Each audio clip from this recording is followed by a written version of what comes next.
So what we got here is, this is called Last Chance Camp. This is our, this is what we're putting up right now. I'm gonna get back near the fire.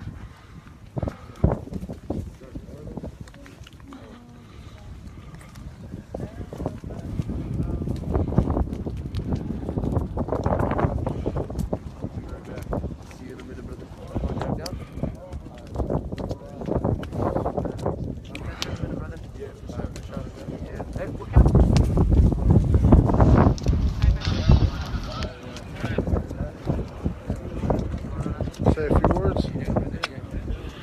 So what we have Mr. Chase Iron Eyes in the house. So hey, good morning to everybody out there in Christian's listening audience. I just want to say I appreciate you all paying attention. I appreciate the brother going live out here, being committed to the camp and getting the voice out, because right now it feels like we're being pinched in. It feels like there are moves that are being orchestrated at the highest levels, from President Trump down to a Republican-controlled Congress, to the departments of the Army and other security agencies that are attempting to project the image that the fight is over, that along with the cleanup, the first thing they're going to do is remove all of the native national flags that were put up in a ceremonious way, which signify a new day in treaty territory north of the Cannonball River, where we have been prohibited from asserting ourselves. In 1875, the United States government sent out a directive that if Native people did not return to their places of confinement, which in the beginning were military forts, but which now are known as Indian reservations, if they did not return to those reservations in 1875 and 1876, they would be declared hostile. The Army Corps of Engineers sent out another directive saying if the people in this camp did not leave this camp or return to their place of confinement, that they would be considered trespassers. And so everybody here today, the hundreds of people in the camp who are seeking to move to higher ground, who are seeking to clear the floodplain of all debris and trash, and to make sure that we don't pollute the river, because we came here to stop a pipeline. We came here to fight a pipeline, and that's what we intend to do. It's been a long, hard, very harsh winter, but the people here are survivors.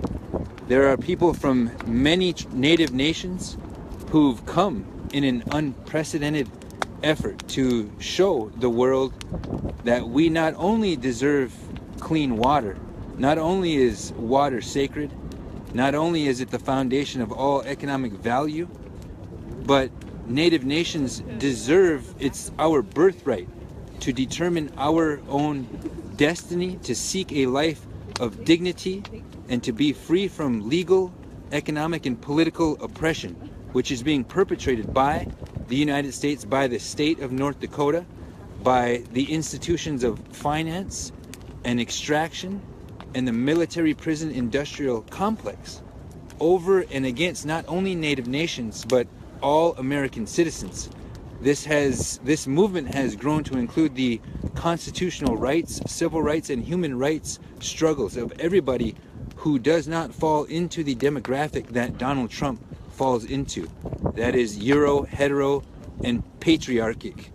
So we're talking about Black Lives Matter. We're talking about the entirety of the Muslim faith, which is being banned from entering the United States from 7 different countries.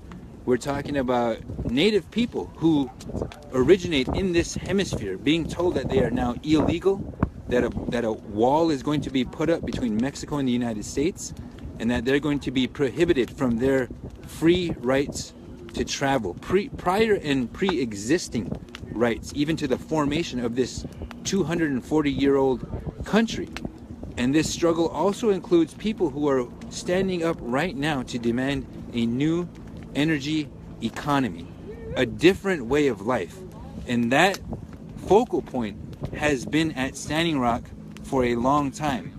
People are accustomed to drones flying overhead to helicopters flying overhead to Constantine wire to private mercenary security currently raiding one of our camps. But we are going to hold it down on the high ground here. We don't have a choice but to be that inspiration that the world is depending on. If we don't stand up, we lose this battle for our very souls to protect the sacred entities of this hemisphere and this universe, including water, the sacred sites, and all of our animal nations and other representations of the powers of creation that we have a respect relationship with, indeed that we have a duty to protect. And so that's what's going on here. It's been a powerful morning. And lastly, I just want to say that everybody out there who sees what has happened, that the easement indeed is going to be granted. They are going to attempt to drill under the Missouri River, and we need thousands of people to come back to this fight and join the 1,000 people who are here right now ready to defend. It's our time, it's our turn. We are ready, and we are willing to lay our bodies in the way of the destruction of our children's futures. It's not a situation of martyrdom or heroism or any of that. We do this because we come from a place, our bravery comes from a place of compassion and love. And that's what we want communicated to the world, that we are an unarmed revolution, a non-violent movement. We have always been about peace and prayer, but that peace and prayer allows us to stand strong in our own dignity and not to back down. So please come join us. We will accommodate you, but contact us beforehand because it's cold out here. You need to be self-sufficient and disciplined. Yes, sir. Yes, sir. Thank you. Yes, sir. Thank you, Mr. Trace. So stop and share that, you guys. You know, that's from the first hand. That's from what's going on right now, right in here, right live. Okay? So stop and share it. You guys can replay this all you want. You know. But I just want to let you guys know, you know, that we're here, and I just wanted to it is what it is. So, you know, get on, share, and keyboard warriors. You know, we need you. We need to send this out. We need to send it out in a big way.